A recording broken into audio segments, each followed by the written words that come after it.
Hello everyone and welcome to episode 3 of Onca Wildlife Centre. In today's episode I will be building a section of a river.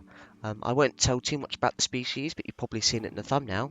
But before that, let's head to what Ashlynn and Newt has been up to.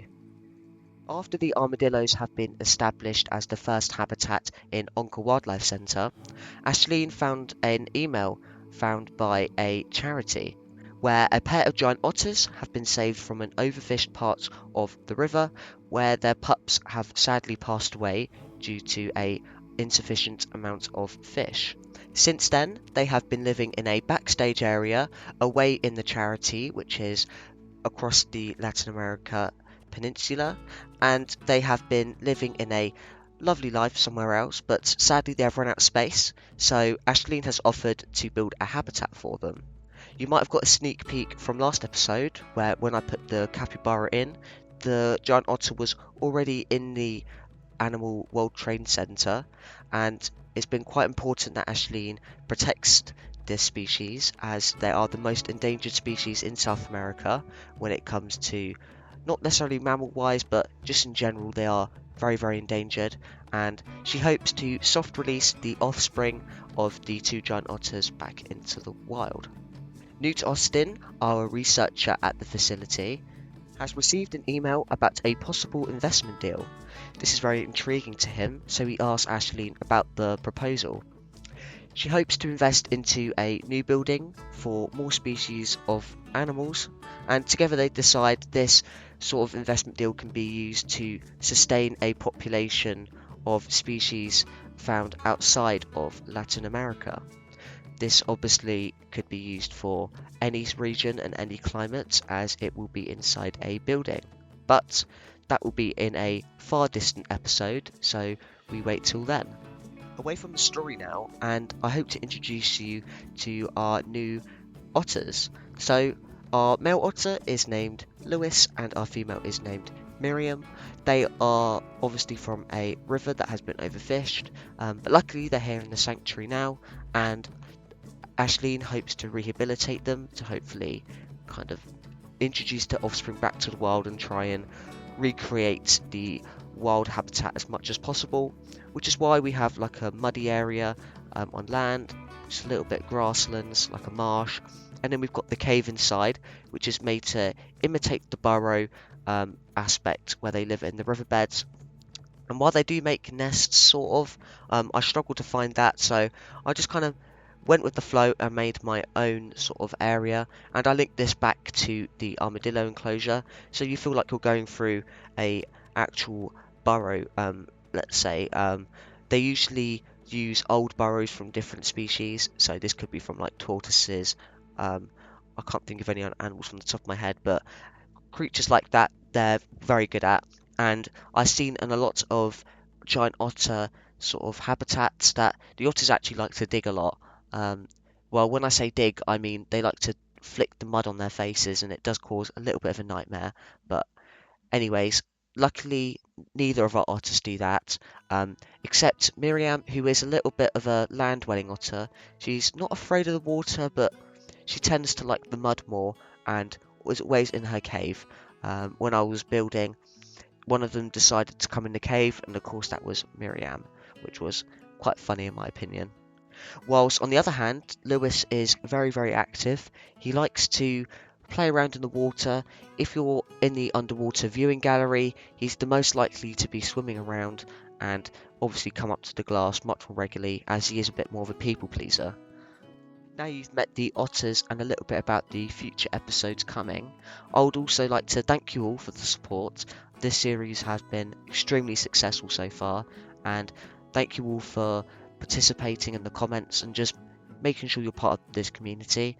I don't know what to do. I haven't come out of any future plans for this channel or anything like that, except I am thinking about doing one of my sort of like extra videos.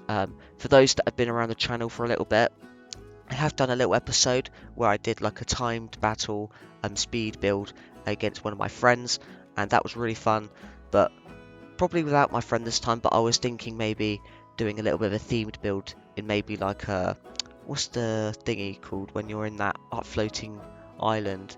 That's really bugging me now. I forgot what it's called now. It's like, it's not sandbox, but I'll probably build it in a sandbox anyway. But I was thinking of doing a little themed habitat, um, just to kind of get into the autumnal feel and maybe do some of that.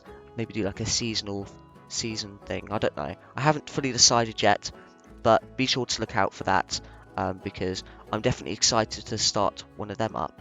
But don't worry, that's not going to disrupt this series, as I've been really enjoying the decorating of these habitats. I love the foliage work, and I think it's actually been pretty well going how I've done this. And I think this is my favourite habitat so far.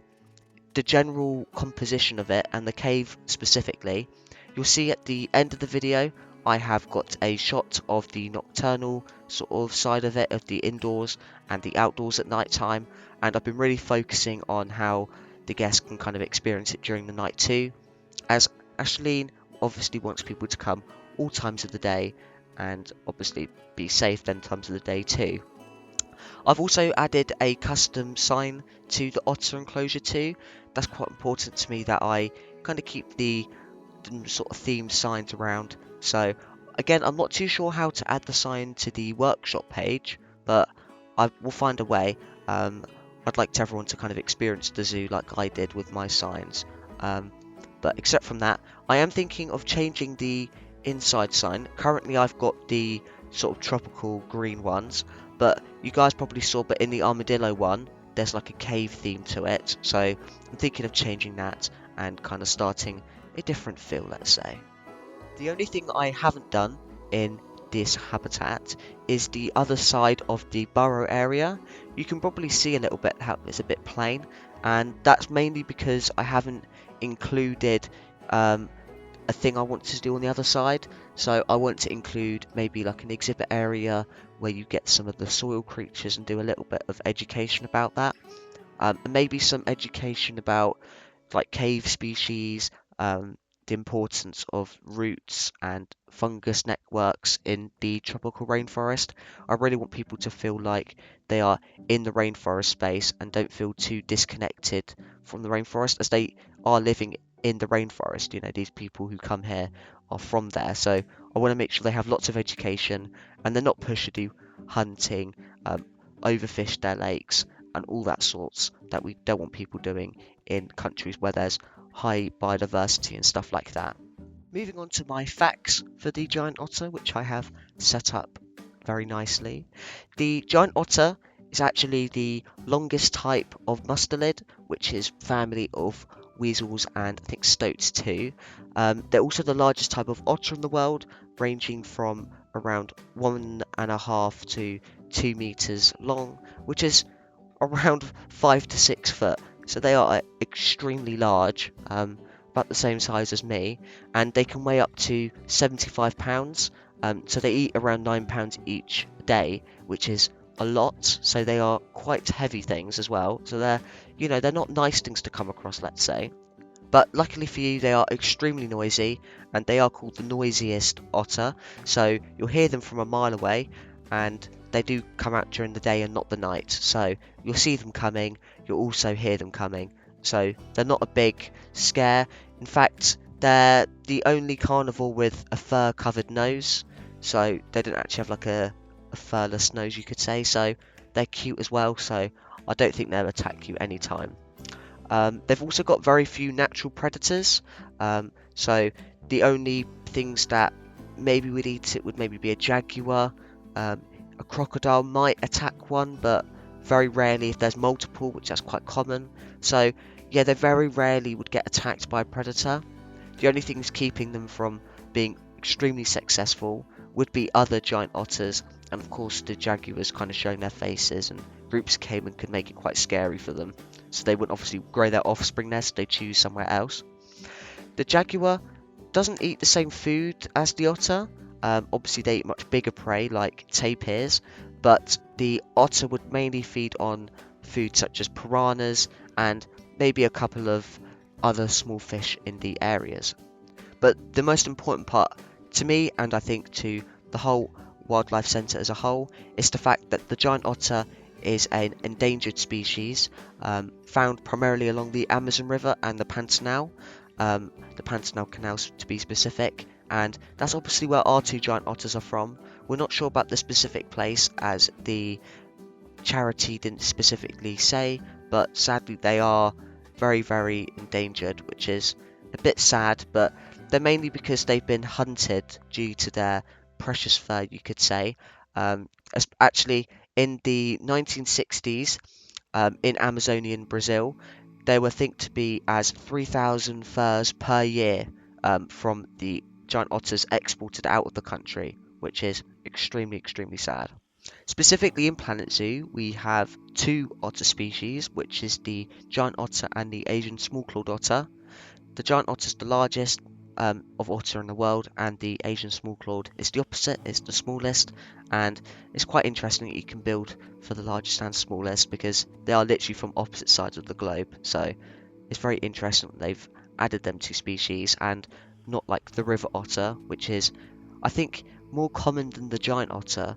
I have seen the giant otter before at Chester Zoo, and the Asian small-clawed otters are like everywhere, but I find river otters are more common than a lot of the other species, so I'm quite surprised they added it into the game. In fact, one of the most interesting differences between the Asian small-clawed and the giant otter is, despite their size, the Asian small-clawed otter only lives between groups of about 4 to 8, while the giant otter tends to live in groups from up to 20 individuals. So they are highly, highly sociable animals. So don't be fooled that because they're big, they want less, which is quite a common perception in nature, that usually bigger the animal, less communicable and sociable, but that is very, very wrong. And the gestation period for a giant otter is specifically between 9 to 10 weeks, and they only give birth to about 1 to 3 cubs, so not that much offspring obviously, but hopefully enough that they can be reintroduced back into the wild and stop them from being endangered.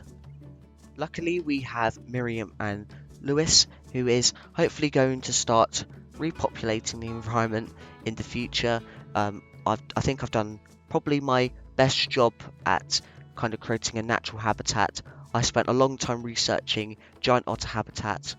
I avoided looking at exhibits from zoos, which I usually do, which I did a lot for Wildwood Zoo, because I feel like I need to be a little bit more independent and think about where these guys live, where they need to kind of their habitat needs to be like. And also, one thing I didn't add in this habitat, which I think I should have done, is start adding mangroves or a little bit more of that root environment, because I did see a lot of giant otters living in them environments. But yeah, I'm afraid we have come to the end of today's episode. I want to thank you all for watching, and be sure to leave a like and subscribe to my YouTube channel. That'd be greatly appreciated. And so far, this channel's been doing extremely well, so I'm so thank you to all the people that have supported me from the very start and obviously to the end. And I'm so glad that I have reached over 300 subscribers. I did not think that would ever happen. I'm very, very surprised, and one day I hope to reach over 500 and maybe get to 1,000, but let's be honest, that's pushing it now. I don't think that's ever going to happen, sadly. But yeah, I will let you all go now, and see you next time. Bye!